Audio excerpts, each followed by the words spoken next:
Hello everyone. पिछली video में मैंने बताया था फंडामेंटल ड्यूटीज के बारे में, यानी कि जो हमारे कर्तव्य हैं, ठीक है, कि फंडामेंटल ड्यूटीज कितनी है। ठीक है, तो वो है 11। तो आज बाकी के जो बचे हुए हैं उनको भी डिस्कस कर लेते हैं। ठीक है, चलिए शुरू करते हैं। आगे जो नेक्स्ट फंडामेंटल ड्यूटी है हमारी, वो है कि रिजर्व करना है रिच हेरिटेज को, क्योंकि ये हेरिटेज तो दोबारा आएगी नहीं। हमारे पूर्वजों ने हमारे लिए बना के रखी है, मतलब जो भी है, अब हम तो यही बोल सकते हैं ना कि वो हमारे लिए ही बनी हुई है ना। तो हम यूज़ करते हैं उनको उन बिल्डिंगों में, या फिर जो भी इंफ्रास्ट्रक्चर खड़ा किया था उन्होंने, उसे हम यूज़ कर रहे हैं। ठीक है, आने वाली पीढ़ी भी उसका यूज़ करेगी। ठीक है, तो उसको क्या करना है, सुरक्षित रखना है, सेफ रखना है, उसकी वैल्यू जाननी है। नेक्स्ट है आपका प्रोटेक्ट करना है नेशनल एनवायरनमेंट को। नेशनल एनवायरनमेंट को प्रोटेक्ट करने के लिए हमें अपने जंगलों को बचाना होगा, पेड़ पौधे जितने हैं उसको, फौना और फ्लोरा को बचाना होगा। क्या कि ब्रीड्स हैं जो ख़त्म हो रही हैं, जैसे हमारी काफ़ी ऐसे बर्ड्स हैं जो ख़त्म हो रहे हैं, उनको दोबारा से मतलब उनको दोबारा से उनकी प्रजाति को बढ़ाना। ठीक है, और उनको सुरक्षित रखना है। हमारे जैसे जो नदियाँ वगैरह हैं उनको सुरक्षित रखना है, पोल्यूशन नहीं होने देना है उनको।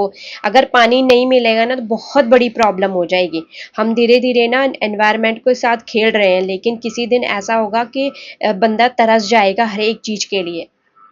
तो हमें अपनी इन्वायरमेंट को प्रोटेक्ट करना है, ये फंडामेंटल ड्यूटी में भी लिखा हुआ है। ठीक है, नेक्स्ट है आपका fundamental duty to safeguard करना है पब्लिक प्रॉपर्टी को। पब्लिक प्रॉपर्टी को तोड़ना नहीं है।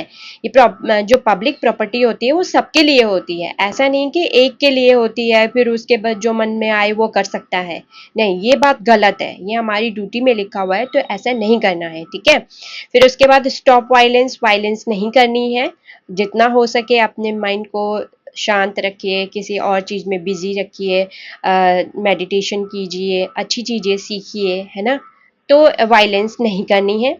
ठीक है, और स्ट्राइविंग फॉर एक्सीलेंस, और अपने उद्धार के लिए, अपने डेवलपमेंट के लिए जो है काम करते रहना है। ठीक है, तभी नेशनल जो नेशनल डेवलपमेंट होगा। ठीक है, हम अगर तरक्की कर रहे हैं तो नेशन भी साथ साथ में तरक्की तो करेगा ही करेगा। ठीक है, तो ये भी करना है।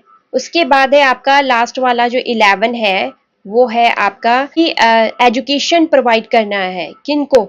जो 6 to 14 ईयर के हैं, यानी कि 6 से 14 साल के बच्चे जो हैं उनको एजुकेशन दो।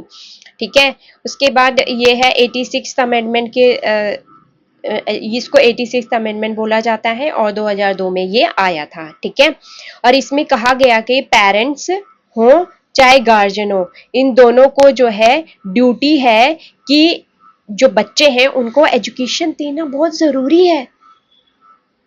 अगर तरक्की चाह रहे हैं तो एजुकेशन तो बहुत ज़रूरी है। कोई भी एग्ज़ाम देना हो तो भी आपको ये पढ़ना पड़ेगा। ठीक है, तो ये थे मेन फंडामेंटल ड्यूटीज, कर्तव्य हैं हमारे ये। ठीक है, और इनको समझना बहुत ज़रूरी है, क्योंकि आपके आने वाले एग्जाम्स में बहुत बहुत बहुत डीप क्वेश्चन आते हैं इससे रिलेटेड। ठीक है, थैंक यू एवरीवन।